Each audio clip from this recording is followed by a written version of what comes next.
Ladies and gentlemen, children of all ages, welcome once again to the Estate of Earthquakes, Day 11.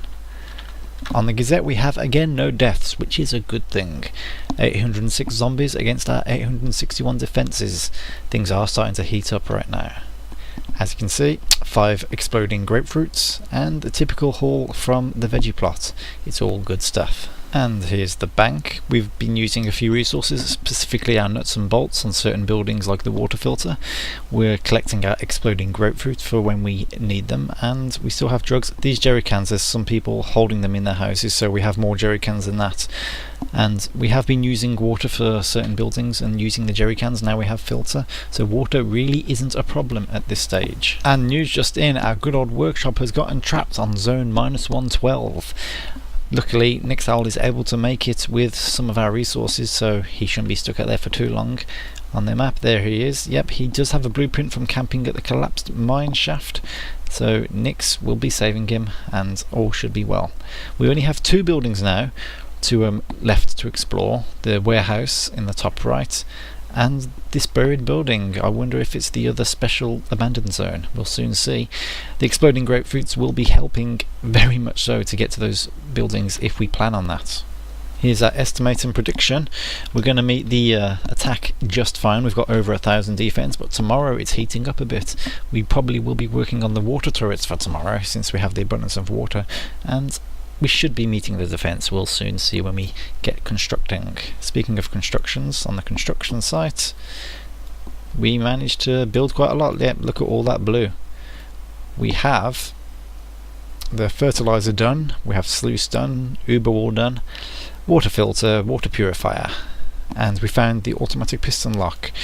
We are expecting a couple more blueprints from workshop, but you can find out about those tomorrow. And we're looking once again at the Peak of Sadists, Day 11. I wrongly claimed that the Peak of Sadists was an MMG jump when it's actually a wonderful failure jump. They only had 2 random players, and apparently they're the best randoms that they could have hoped for. Nice going.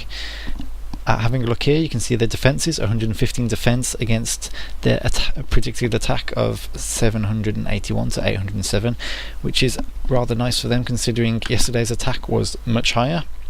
And they just about made it. Again, nice going.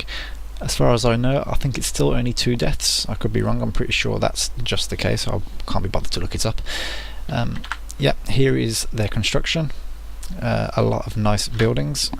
And they have a pretty similar build layout to us, with the slip and slide, the plating, the water, the great boom, etc. Yeah, I'm pretty sure they found the filter, the predictor and the altar today, so that is why they are swimming in water for all those buildings. And here's the rest of it.